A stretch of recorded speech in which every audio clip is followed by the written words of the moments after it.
this is what was in my inbox this morning. Resistant superbugs meet natural foe in phage therapy, which we've already talked about. So we're definitely completely up to date as far as virology is concerned and the latest and greatest things. Of course, phage therapy is doing what? Yeah, using the bacterial viruses to treat bacterial disease. So that's the basic idea here. And the antibiotic-resistant superbugs, although one could always call these viruses superbugs too, really has to do with the multiply antibiotic-resistant bacteria. Of course, bacteria can also be resistant to bacterial viruses, so that introduces some interesting things there as well. So today we're going to finish up with single-stranded DNA bacteriophage, go to the big double-stranded DNA bacteriophage, and then Friday, for those of you who weren't lucky enough to have me last term in molecular biology, I'm just going to do a review. So there's no new information on Friday. What will be on the midterm on Monday will be through today's lecture, whatever we get to today. So there may be some things at the end that we don't have a chance to get to, and then I will decide if we cover them again after the midterm or not. Actually, by that point, are there any questions sort of exam-wise, et cetera, at this point? No? How many questions are there likely to be? Probably 50, multiple choice. I still haven't decided if I'm going to do a fill-in-the-blank thing yet. Yeah?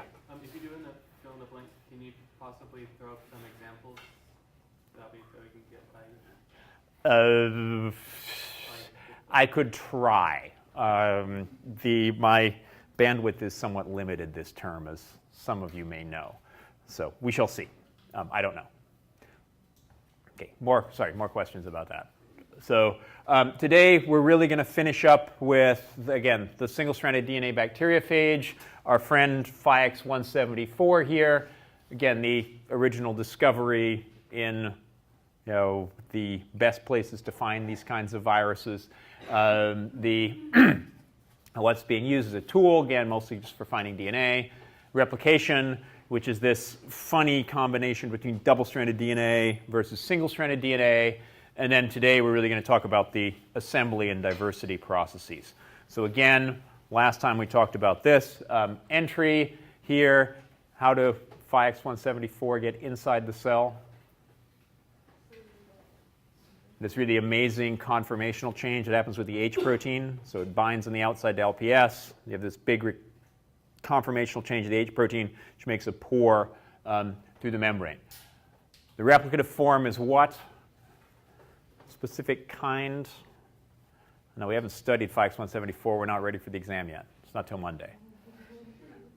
What's the replicative form? It's the double-stranded DNA form of the virus genome.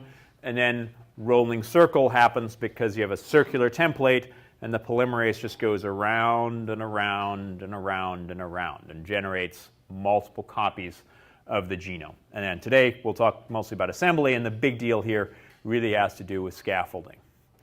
So as I promised last time, and everybody remembered, what did I promise? That we'd start with a clicker question. Yes. So rolling circle replication in microviruses depends on which viral protein, A, B, C, D, or E. I just love these ways to put my answers together. Coming up with wrong answers is always so hard.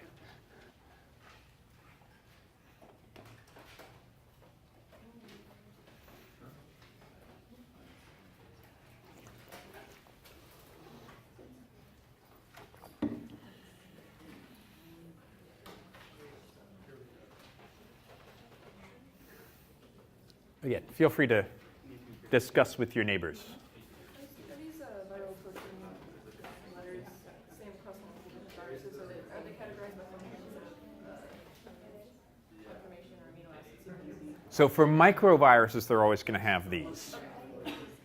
Some of the other ones are slightly different. This should probably be Phages S17 in particular, because there's actually slightly differences between some of the other ones. But the only one we've talked about has been Phages S17.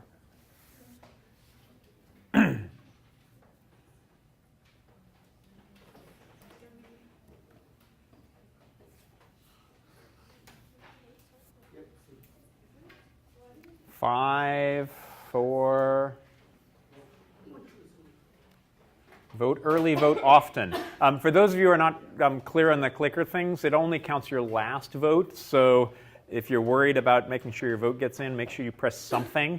At least give you a 20% chance of being there. What are results? A, B, C, D, or E.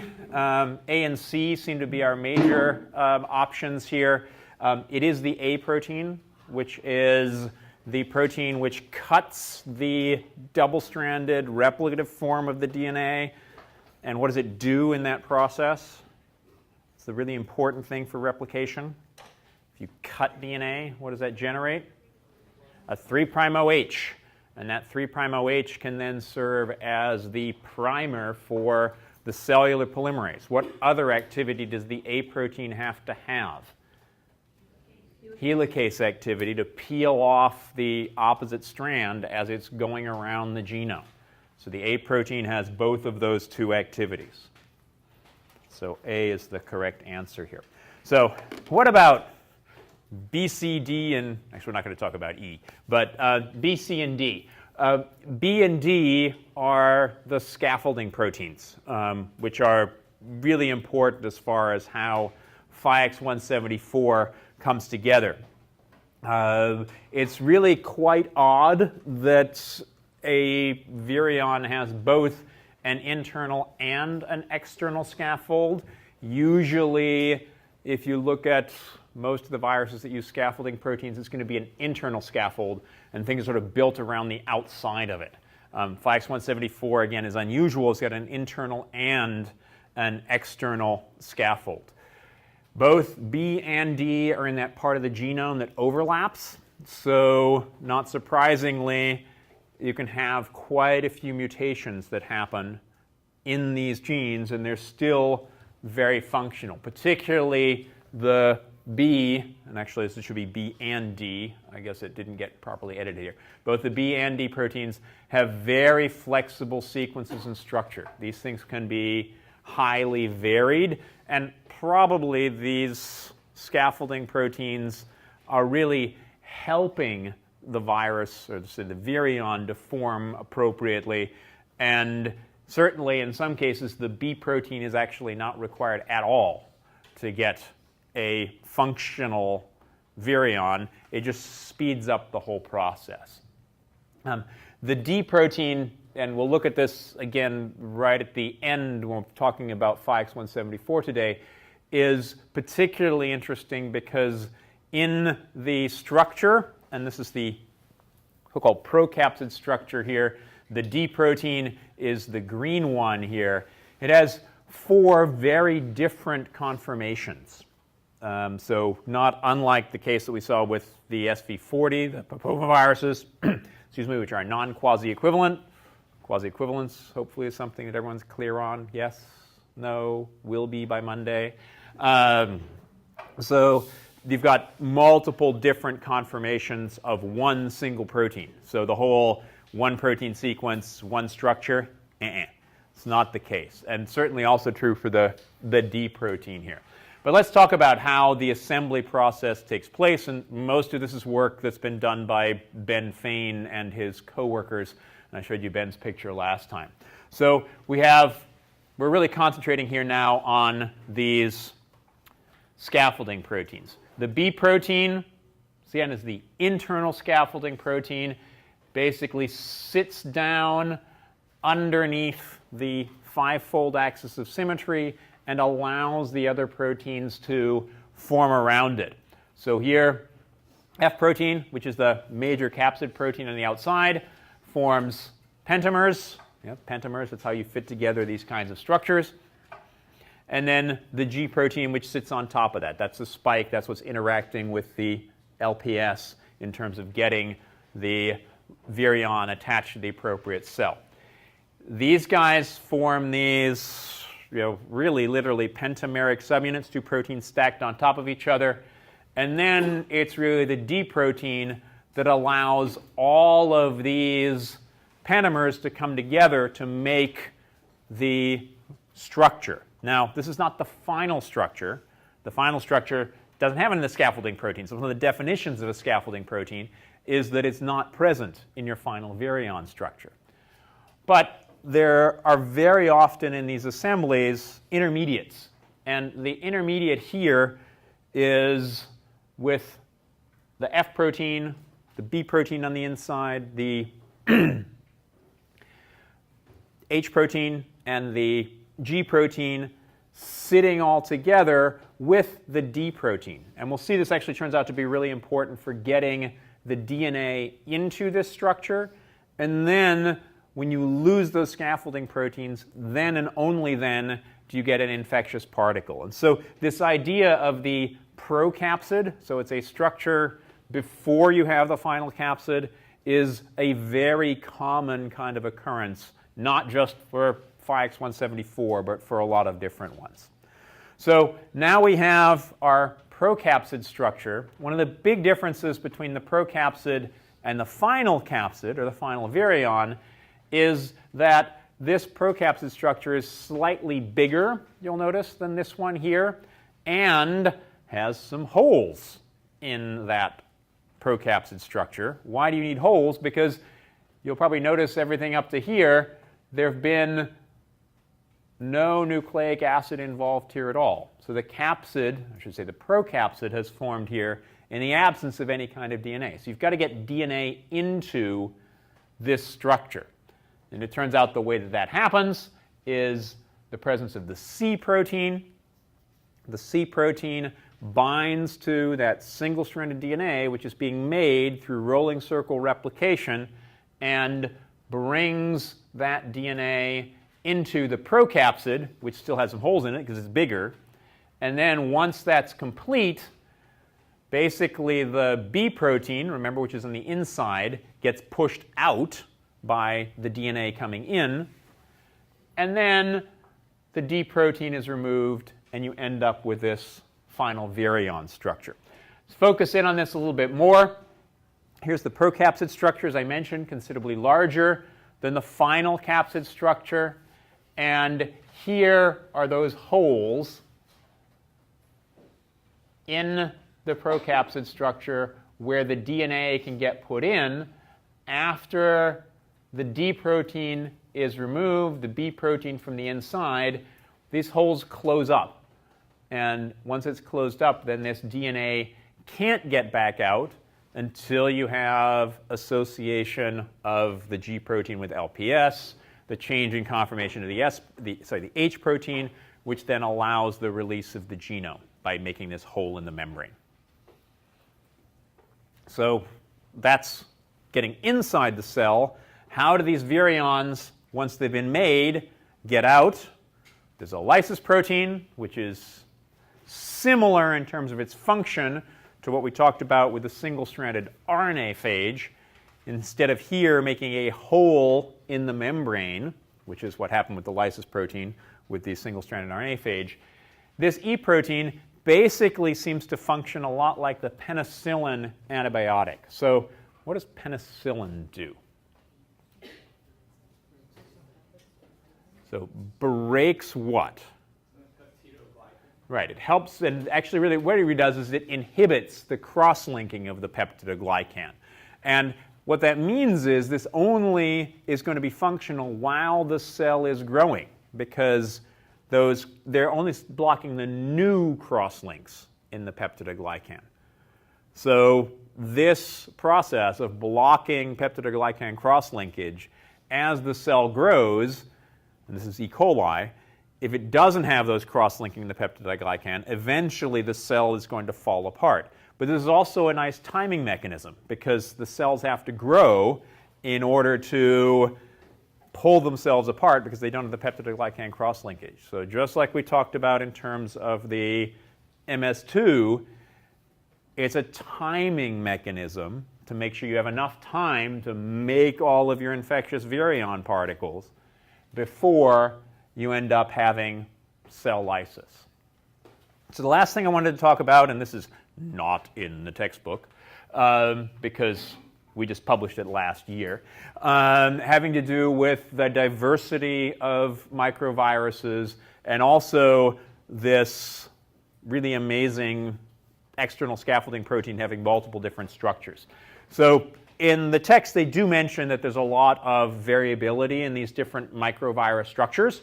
And when you go out and look in environments, you find massive numbers of these microvirus-like sequences.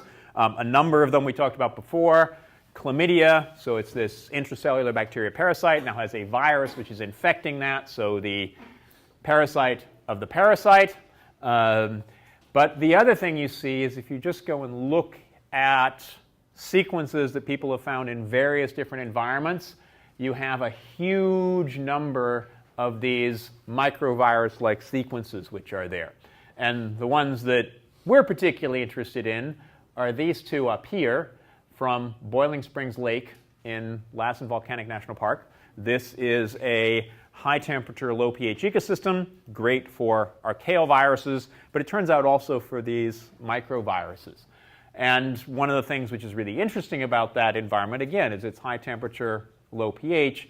So it's going to be very different in terms of the environment that those capsids actually have to deal with in the external environment. So we, and when I say we, I really mean Jeff Deemer, my graduate student here, did a bioinformatics study or a computational biology study where we took a bunch of these different sequences, both the Phages 174 sequence and some other sequences for which they had three-dimensional structures, and then modeled our structures on top of them. Because what he wanted to do was see what are the modifications in sequence which are likely to be important for the structure that allows these viruses to survive under these extreme environments. And what he found was no obvious answer to that, but he did see that what seemed to be very well conserved between all of these different sequences were the interactions of the D protein, so the external scaffolding protein, and where it sat down, presumably on the procapsid, in order to be able to stabilize it. So all of these different, mostly predicted structures from all kinds of different environments. These ones, GOS, are the Global Oceans Survey, Craig Venter on his yacht pulling stuff out of the oceans all over the place. But all of these have these very similar structures, and most of it seems to be conservation here of the association of this particular external scaffolding protein. So that's all I have about these microviruses. And what does that mean? More questions? Yes, we'll have another clicker question. And again, we're still aiming for 100% on these guys. So let's get this on. How many scaffolding proteins with different sequences are there in the Phages 174 genome? 1, 2, 3, 4, 5. Again, I just love these ways of putting with the multiple choice questions. Otherwise, coming up with the wrong answer is really hard.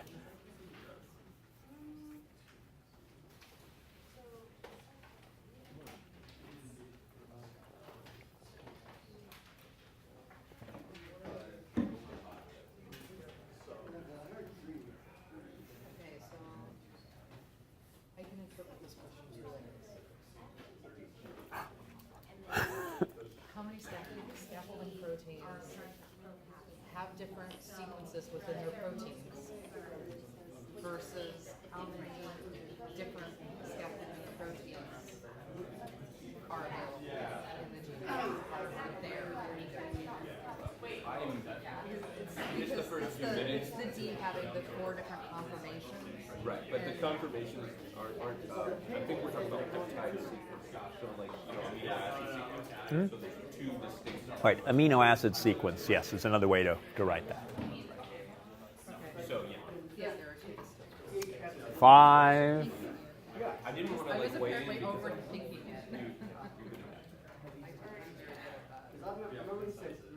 96%. So what are they? B and D. If I'd asked you how many different structures the D protein would have, that would be 4. So that would be, yeah. So are they on the same stretch of DNA? It's just a different reading frame? Because they overlap, right? So B and D actually themselves don't overlap in terms of their coding sequence. B and D overlap with other protein coding sequences. Okay, so yes, 2 it is. So yeah, now let's switch gears. Sorry I use that analogy too often probably. And talk about even bigger bacteriophage. So this is bacteriophage, well, the chapter is called Bacteriophage T7. I would actually call these the podoviruses. What's podo? Foot. So these are viruses that have feet. And this is really to distinguish them as far as bacteriophage from the ones that have the tails. So we talked about T4, these long tails. So basically it's a short tail. Now we've gone from single-stranded RNA, now we had single-stranded DNA with phages174. Now we're talking double-stranded DNA. And so, again, more literally nucleic acid that's present in the genome. It also has a larger size genome. And again, double-stranded DNA. We'll talk a little bit about the host dependence here of these different bacteriophage. Turns out that these podoviruses are also extremely common in the environment, not unlike the microviruses. We'll talk a little bit about the whole idea of a T phage. And T phages are not to be confused with triangulation numbers. And whether it helps or not, T7 actually does have a triangulation number of 7 in its icosahedral capsid, but the other T phages do not. Another really important, and this is now quite different from many of the other phages and viruses we'll talk about, is it turns out that transcription is really important for the entry of the genome. And what happens is basically that transcriptional machinery just pulls the genome inside the cell. It's a really fascinating process. And then, something we haven't talked about at all yet, but turns out to be very important for how the virus is replicating, and also a lot of biotechnology is done these days, are the viral polymerases, both a viral RNA polymerase and a viral DNA polymerase. So these are now virus-encoded particular proteins. A couple of new concepts that we haven't talked about before, the idea of a promoter cascade. We did cover this very briefly last term, and the whole idea there is that there's a gene which encodes a protein which is important for the regulation of another gene which will encode a protein which is important for regulating another protein which is then going to be important for regulation of that next set of genes. The other thing that we talked about really briefly in some of the introductory lectures, the idea of early, middle, and late genes. Certainly early and late genes we talked about before, the non-structural proteins, the ones that are important for genome replication, are a lot of the early genes. Those structural proteins are going to be the ones which are our late genes. And in the case of T7, we've also got a number of these middle genes. And we haven't really talked about concatemers yet. The whole idea of a concatemer is just multiple copies of your genome hooked up end to end to end to end, which is an easy way to do replication, but it's a hard thing to do to keep each one of those individual genomes and just have one genome per virion. So we'll talk about how that works as well. So as usual, got a little breakdown here. Great thing to review if you're thinking about an exam that's coming up. So where'd they come from? What do their structures look like? How do they get into the cell? And then these little difference things, transcription and replication, which are the really critical differences here with some of the other things. And then some biotechnology applications that we may or may not get to. If we don't get to it, they're not going to be on the exam. So ask lots of questions, slow me down. No. So where does bacteriophage T7 come from? And actually, where do all of the T bacteriophages actually come from? These come from not triangulation number, but the type phages. And in fact, these were named before we had electron microscopes and were able to actually analyze the overall icosahedral symmetry of a lot of these structures. So different type phages. Why were they introduced as type phages? Because in the wild, wild west, as it were, of bacteriophage biology, everybody had their own favorite phage. And so this group was working on alpha, this one was working on phages174, and the nomenclature was kind of a god-awful mess. So there was mostly one guy by the name of Max Delbruck physicist turned molecular biologist, one of the first molecular biologists, again, guys, this is crazy. If we're going to compare our data to each other, we really need to have some way of comparing all of these different bacteriophages to each other. And so he basically had a meeting at Cold Spring Harbor on Long Island, just outside of New York, and said, okay, we're going to just pick this small subset of the bacterial viruses, and we're going to work on those, and we're going to call them T1 through actually T9 at that case. And this was all based on what the morphologies of the plaques looked like. So remember the plaque assays that we talked about before? All based on the particular plaque assay. So it turns out that the T-even bacteriophages, so T2, T4, T6, and actually T8 that practically nobody ever worked on, are all really, really similar to each other, but that's completely random that it turned out that way. T7 and T3 are very similar to each other, but T1 and T5 are totally different relative to each other. So T7 is just the one that they really liked. So where do they find these things? They found them in commercial phage preparations. Why would you have a commercial phage preparation? Who would be selling phage? What did I show very early on in my lecture before you got here? Phage therapy. What do you think they got these guys from? From a phage therapy cocktail. So most of, not all of them, but most of these T-type phages came from these basically phage therapy. Based on the fact that now there were relatively few different viruses that people were working on, now people could really get into much more detail in studying one of these particular different kinds of phages. And it turns out that T7 was an incredibly useful virus for looking at mutations, and particularly conditional mutations, temperature-sensitive mutations, and these are mutations that you can then complement really easily. You can learn a huge amount about how the virus works. Everyone in Mutant Viruses from Hell knows all about mutations and mutagenesis. Terribly wonderful way of learning how viruses work. We didn't have good conditional mutants in SSV. It's a bit of a different story. And then much later on, people found that these kinds of potoviruses, again, the viruses with the little feet, turn out to be incredibly common in environmental samples, particularly in ocean samples. So that's where it's from. What's the structure look like?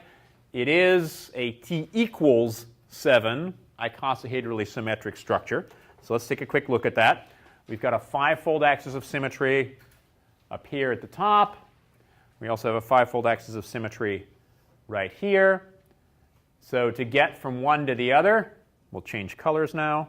Go from this 5-fold axis, we go 1, 2, change direction and go 1 again. Sorry, this drawing on here is really horrible. But hopefully you have pictures of your notes. You can download them, take a look at these individual structures. But it's an H of 1, K of 2, going from one 5-fold axis to the next 5-fold axis, jumping to each of these 6, the hexameric structures that are in between all of these. So that's the overall head structure. It's not completely icosahedrally symmetric. Why not? You've got all these tails and things stuck in one of the otherwise 5-fold axes of symmetry. This is what's called the portal protein, which, as we'll see later, is really important for pumping the DNA into the capsid later on.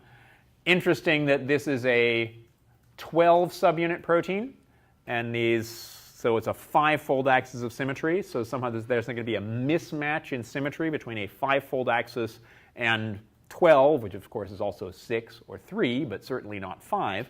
So there's a bit of a mismatch there. One of the things that people have found, again, in these environmental sequences, if you just go out and sequence the heck out of pretty much any environmental sample, you will find quite a few sequences that are similar to these portal protein sequences.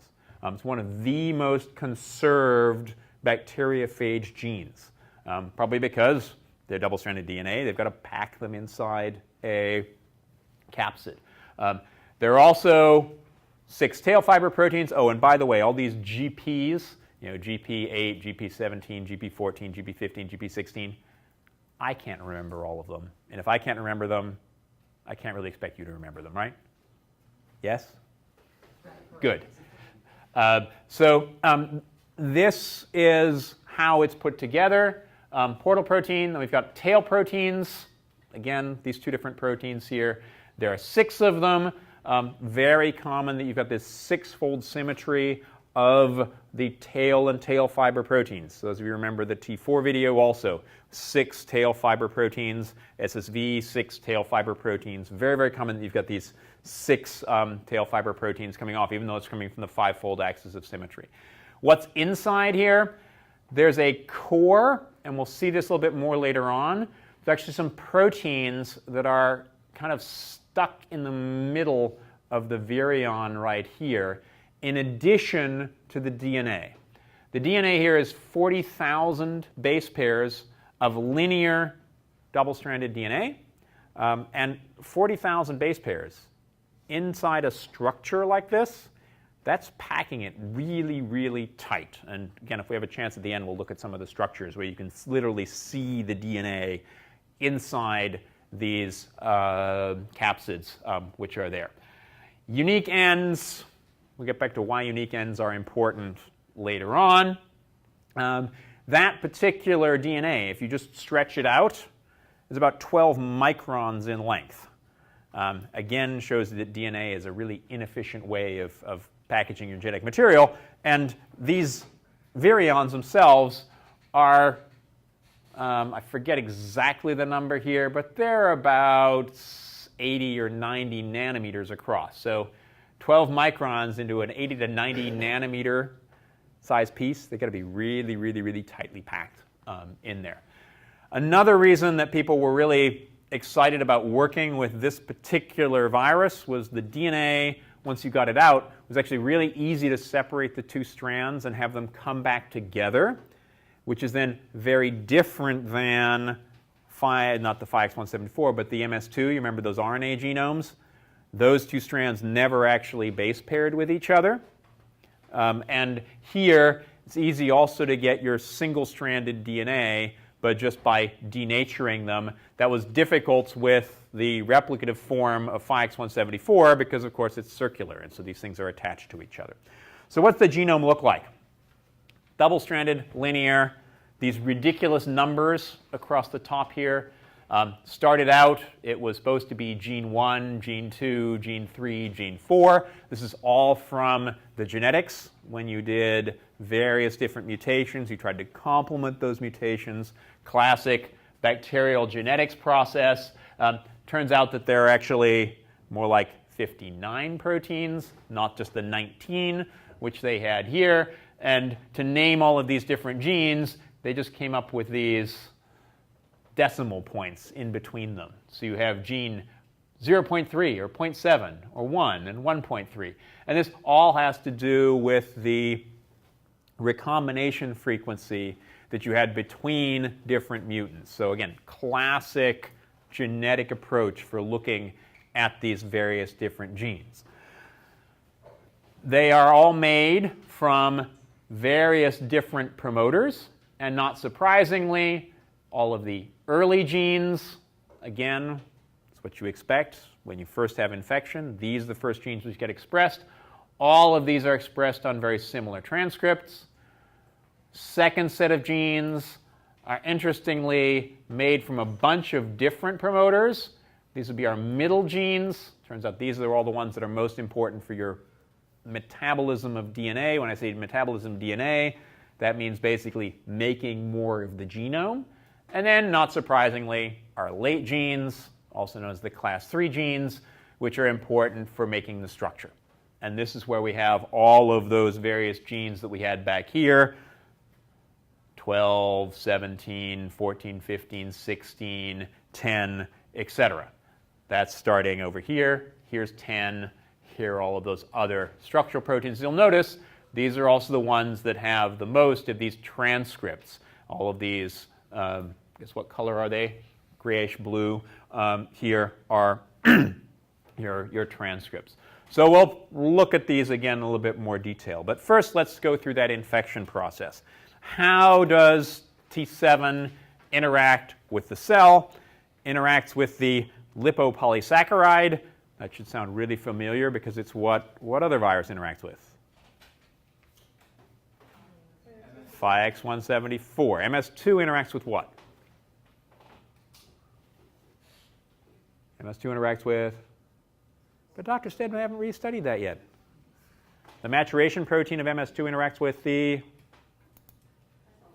F pilus. So, and it's actually nice this time of the term when I ask which other virus, because there haven't been so many of them yet. Later we get in the term, it'll be harder. So it's like Phax174, also interacts with LPS.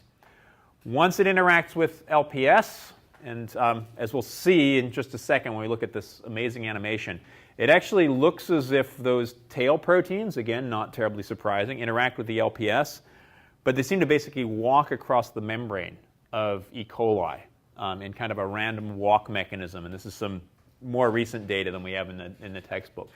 Once they find the right place, and what that right place is still not entirely clear what it is, then you have this big conformational change that happens in that core, which is normally inside the virion in the capsid, that basically everts and makes a hole in the membrane. Again, this should sound really, really familiar because that's a lot like what the H protein does in Phax174. Conformational change, making a hole in the membrane. What happens is after that hole has been made in the membrane, a little under 1,000 base pairs of that linear genome are injected inside the cell. And this is different than Phax174, because Phax174, pretty much the whole genome comes in. It's different than what happens in Bacterial Phage T4, where there's this big syringe that compresses and really pushes a lot more of the DNA inside the cell. Here, it's just a relatively short piece that goes in. And turns out that that short piece has a couple of really good promoters on it, that the bacterial polymerase, the sigma 70 polymerase, will bind to and start to transcribe. And it's that transcription process that actually pulls the rest of the DNA out of the capsid, which is otherwise sitting on the outside of the cell, starts to pull that DNA inside the cell as it's being transcribed.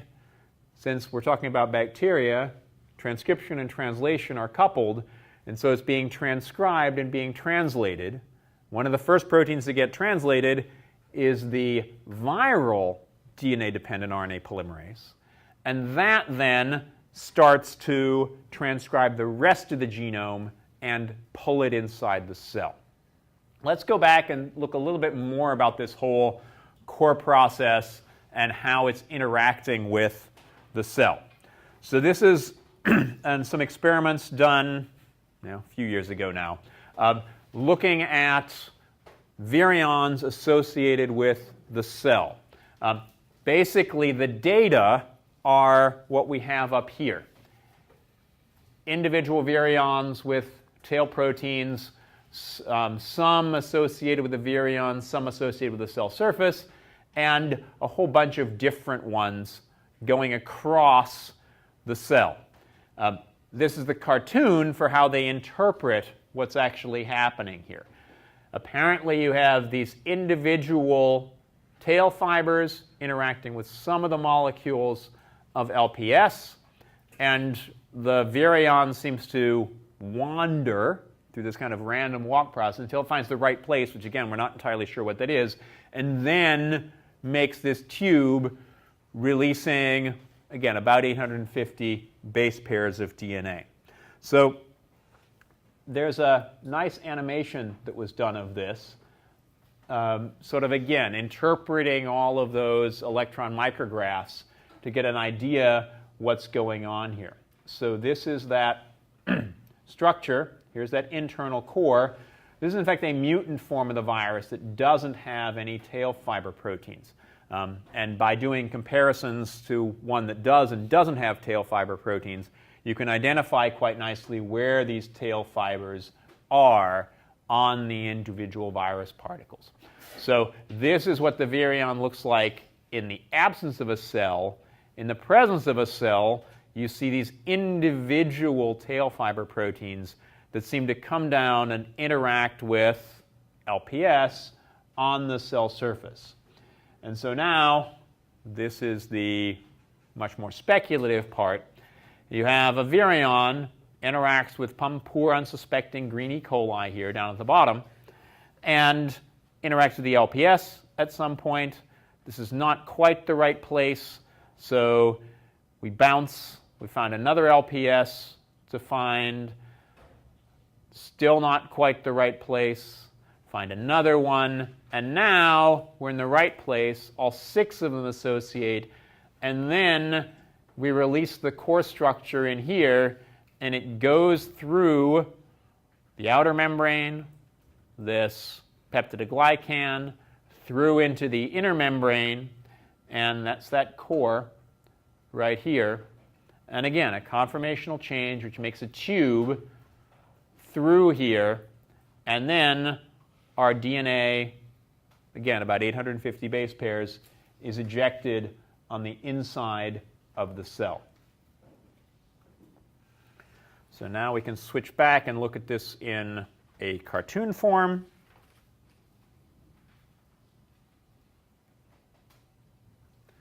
Here, capsid with the core on the inside.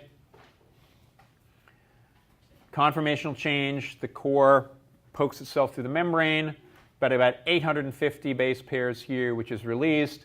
Now the cellular DNA-dependent RNA polymerase, this is the sigma-70 polymerase, binds to promoters, which are in this first 850 nucleotides, starts to transcribe that RNA here. The blue line is the messenger RNA.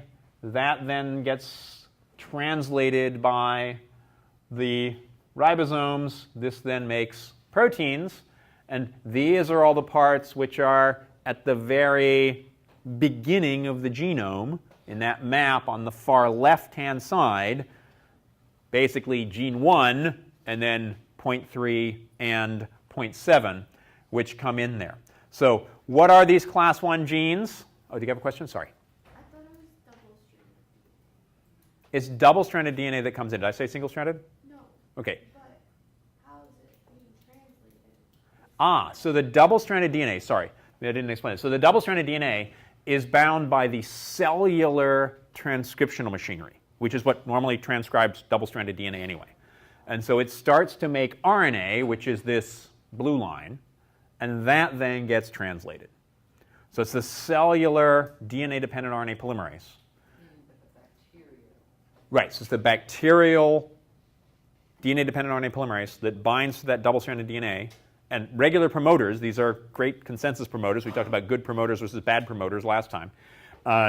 They have great consensus sequence for binding to sigma-70 RNA polymerase from E. coli. So it's the E. coli polymerase which does this. And then starts to transcribe those class 1 genes, the very early genes, and those then get translated. Does that make more sense? Okay, so what are these class 1 genes? Well, the most important of these class 1 genes is the gene product 1. Gee, surprise, surprise. And so I said I'm not going to expect you to remember all of the different gene products for these structural proteins. I might expect you to remember this one, because it's really probably the most important as far as us crazy molecular biologists are concerned, of these different genes. It's the T7 RNA polymerase, and a better way to be talking about it, everyone says T7 RNA polymerase, but it's the T7 DNA-dependent RNA polymerase, because it binds to double-stranded DNA and will transcribe them into RNA. Now, this is a really fascinating protein for all kinds of different reasons. But probably the most important one, at least as far as we're concerned, is that it's a single subunit DNA-dependent RNA polymerase. Why is this different than the cellular DNA-dependent polymerase, RNA polymerase? How many subunits does the E. coli DNA-dependent RNA polymerase have? Oh my God, Stedman, you're asking me stuff about last term. How can I remember that? 3, 2, 5, many. So you've got beta, beta prime, alpha, sigma, and in some cases omega. 5 subunits. Eukaryotic RNA polymerase II, how many subunits? Lots. It's actually 12 to 14 depending on how you count them. So this is clearly very, very different that we have a single subunit DNA-dependent RNA polymerase. Turns out to be incredibly useful for all kinds of biotechnology. So pretty much anytime people are making RNA these days from a DNA template, they're using this T7 or one of the very closely related DNA-dependent RNA polymerases because it's so much easier to deal with than all these multiple subunit things as well. Not surprisingly, because it doesn't have a sigma factor, it recognizes very different promoter sequences. So unlike -10, -35 that you have with the bacterial RNA polymerase, these guys recognize specific sequences from -17 to +6. It's not particularly important here, but they're very different sequences relative to that -10, -35. The other thing about these polymerases is they crank. 250 base pairs per second relative to the normal cellular polymerase is about 40 nucleotides, 40 to 50 nucleotides per second. So it's not only a single subunit, it's got different recognition properties, but also is much, much, much faster. So all of those class 2 genes, what kind of promoters do you think they have? Promoters for this guy. So not the cellular one. And remember, it's about 1/5 of the genome which gets brought in by the transcription. Again, it's pulling in the DNA to make the RNA. Once it's pulled in those promoters for this polymerase, it's going to grab onto them and go. Yeah, Patty, sorry. Is the faster, does that make it less fidelity then? Does that make it a lower fidelity? So the question is whether the fact that it's going much faster means it's lower fidelity. It seems to be pretty similar in terms of fidelity. All RNA polymerases are low fidelity compared to the DNA polymerases. And the main difference actually seems to be much more in terms of the regulation of that polymerase. It's basically an unregulated form, as opposed to the regulated one. You've got pauses, you've got all kinds of other things that are happening with the cellular polymerase. Yeah? So it doesn't have any proofreading activity. So this DNA-dependent RNA polymerase does not have proofreading activity. In general, cellular RNA polymerases have very little proofreading activity. It's the DNA polymerases that have proofreading activity. Okay, other questions on this guy? Slow down, grab your clickers. Good. So, entry of most of the genome of T7 into the host is due to replication by host polymerase, replication by viral polymerase, transcription by host polymerase, transcription by viral polymerase, translation by host ribosomes. Again, feel free to discuss this and get 100%.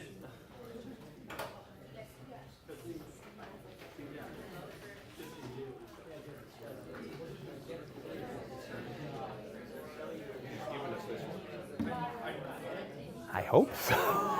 Well, that's the point, right? I do want to get 100%. That means just going to give us a question one day that's like, the answer is B. I'm not sure I can do that. And we'll still won't get it. And there'll be that one in the back.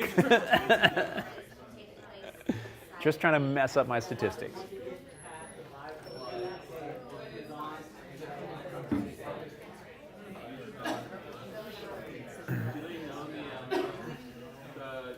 The 10. Oh no. It's just Do they know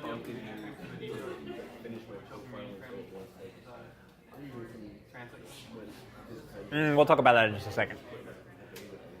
Do we have 100%? No, only 80%. So it seems to be between C and D.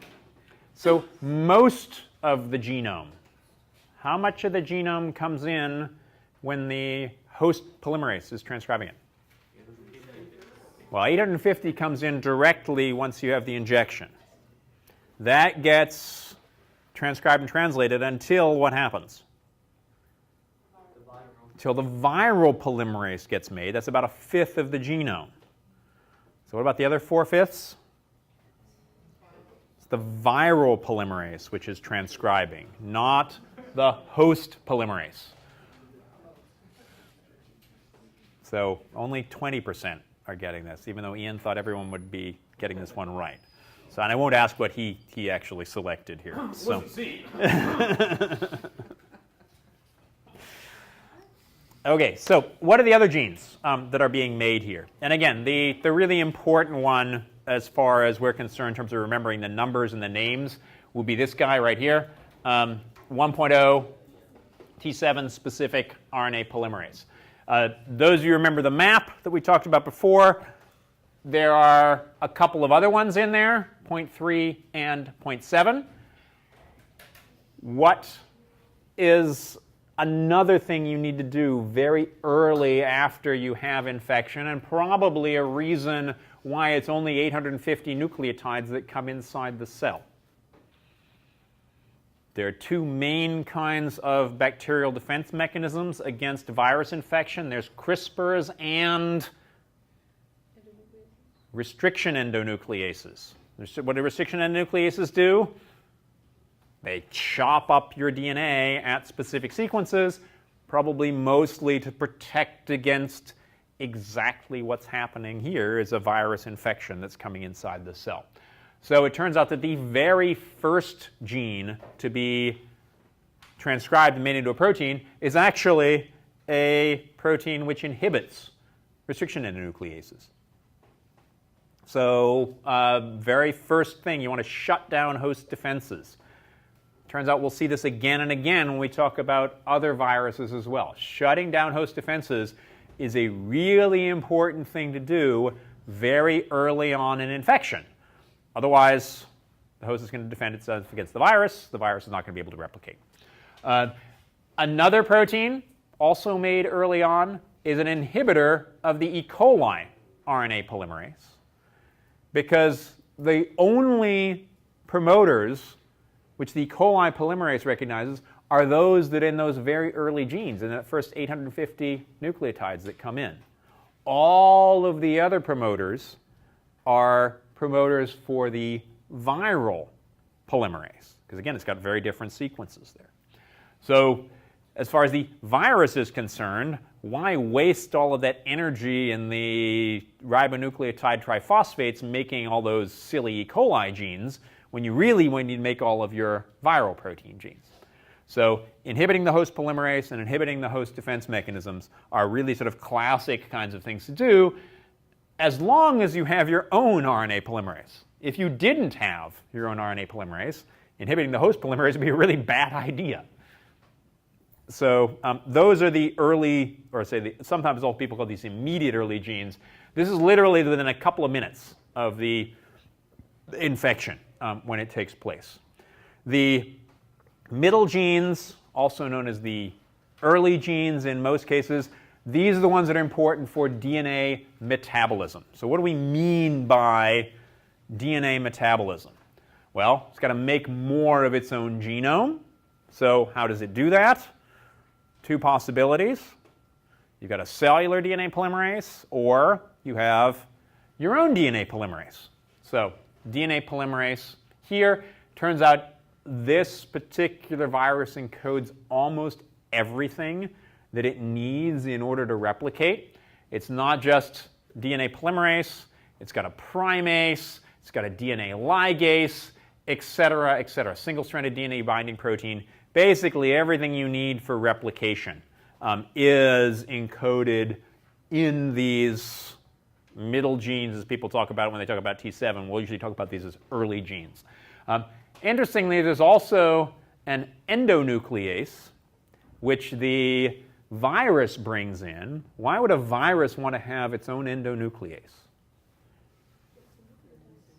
Gets nucleotides which it needs to replicate its own genome.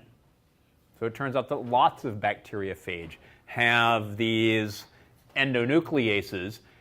Turns out that these endonucleases, not unlike restriction endonucleases, are quite sequence specific. How many sequences like that do you expect the virus to have in its genome? Very, very few, because it wants to chop up the host genome in order to get yourself nucleotides, as opposed to the virus genome. These endonucleases also will cut at the very ends of the genome. And so when you're making these multiple copies of the genome all lined up next to each other, that single genome piece, which is going to get packaged through the portal protein into the capsid, is then cut off by these endonucleases. And then the last one is this lysozyme. Lysozyme, not surprisingly, is important for breaking down the cell wall in order to get the virions out at the end. But it turns out it also is an inhibitor of the T7 RNA polymerase. And we're probably not going to get to it today, but it turns out to be also very important for some of the biotechnology applications. So what are these class 2 or the middle or early genes being regulated by? Not surprisingly, and I mentioned this already, they're all T7 RNA polymerase promoters. Lots of different ones here. And it turns out that they all overlap with each other because there are lots and lots of promoters for the T7 RNA polymerase in here. They all terminate at about the same place. And what this means is you have a lot of transcripts for, surprise, surprise, gene 10. What's gene 10? The major capsid protein that you need to put everything together. So it's the amount of these transcripts which determines how much of any of the individual proteins you end up with. You have a few cases where these terminators are not recognized. Termination of transcription here is a lot like you see in the factor-independent transcriptional termination, hairpin structures that form stretches of A's that then pop out. You have a few which are being made down here towards the end, but also, you remember all those other structural proteins, the ones with the high numbers, and I'm not going to expect you to remember the names of, they're much smaller amounts than you have of gene 10. And so these guys here, there's much less of any of these transcripts. So it seems to be pretty much all the transcript amount which leads to how much of any given protein that you have. Some of these RNAs are chopped into shorter pieces. That gives you something called RNase 3. This is a cellular protein. The important thing here is what it does is gives you very stable RNAs. And the reason these are stable RNAs is they form secondary structures at the 3' end. And all of us remember, right, from last term, that ends of RNAs are really susceptible to exonucleases that love to chew in at ends. If you have secondary structures, that stabilizes them. And one of the important things about getting that secondary structure is making sure you have the same end where you can get those secondary structures to form. It's a lot like what you see in the MS2, the RNA phage. It's the secondary structures that form as you're making a particular template. So if it's much longer or much shorter, you can make different secondary structures. Here, if it's always the same end, you're always going to have the same secondary structure, and in this case, can protect the stability of the transcripts. So what about these late genes? Kind of talked about them already. The most important one is this portal protein, because it's the connector, how you get that DNA packaged inside the genome. And then, as well as a lysozyme, there's a protein with a wonderful name, holin. What do you think it does? Makes a hole in the membrane. Again, very similar to some of the RNA phage that we talked about right at the beginning. The lysis protein makes a hole. In this case, it's a hole in the inner membrane of E. coli and allows the lysozyme, which breaks down the peptidoglycan, to get in and get to the peptidoglycan, which is between the inner and outer leaflets of the cell. How do you get class 3 genes? They are made, again, these are minute processes.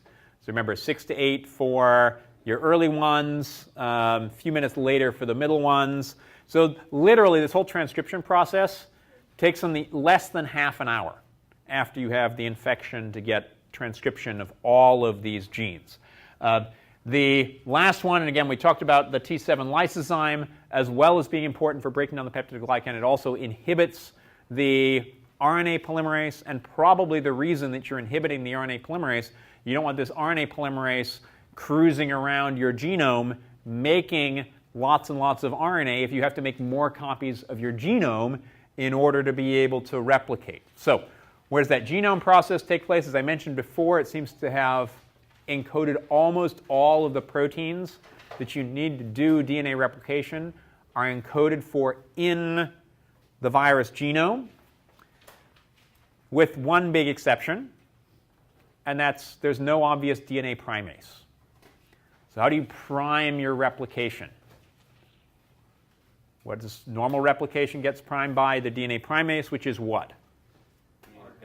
It's an RNA polymerase. So it makes RNA, and that RNA gets extended.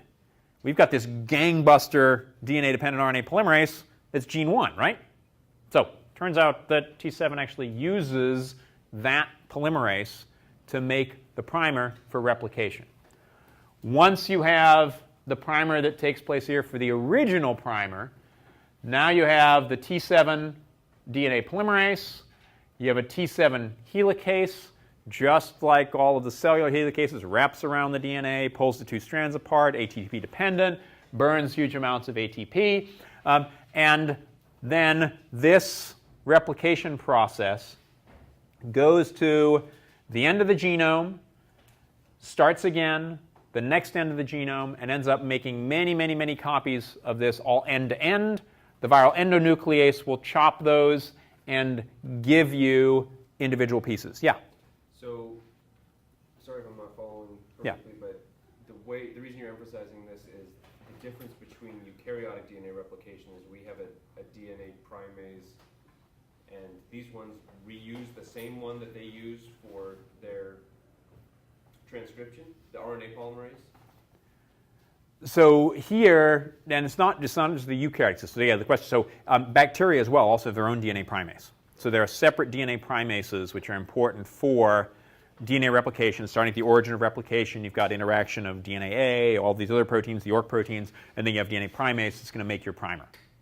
So that's one process. Here we're using the DNA-dependent RNA polymerase, which is also making transcripts to start at the origin of replication. All the lagging strand actually takes place through the viral primase here. So it's the only difference from the regular replication process that's happening in E. coli relative to the virus-infected forms. So do we want to do a real quick clicker question before we leave, or we just leave? Yeah. Yes, okay. What makes the first primer used by T7 DNA polymerase for replication? Oh, turn this thing on. Sorry about that. Keeps turning itself off. Go. T7 DNA primase, T7 DNA polymerase, T7 RNA polymerase, host DNA primase, host RNA polymerase. Yeah. And let's get 100%, please. Please, please, please. Ones today. You got 2 in one class. Never again. Never again.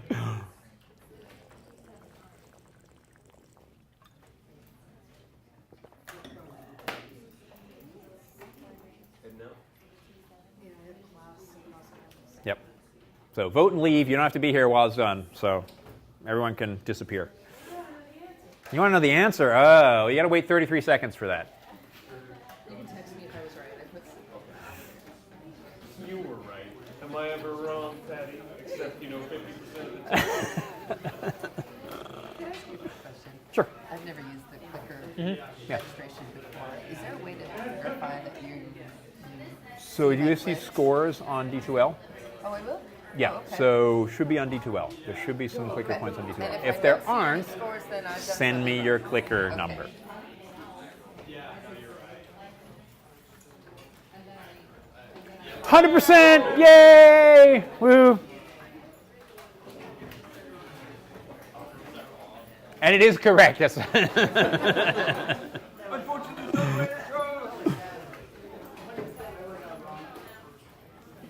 Okay, review on Friday, exam on Monday.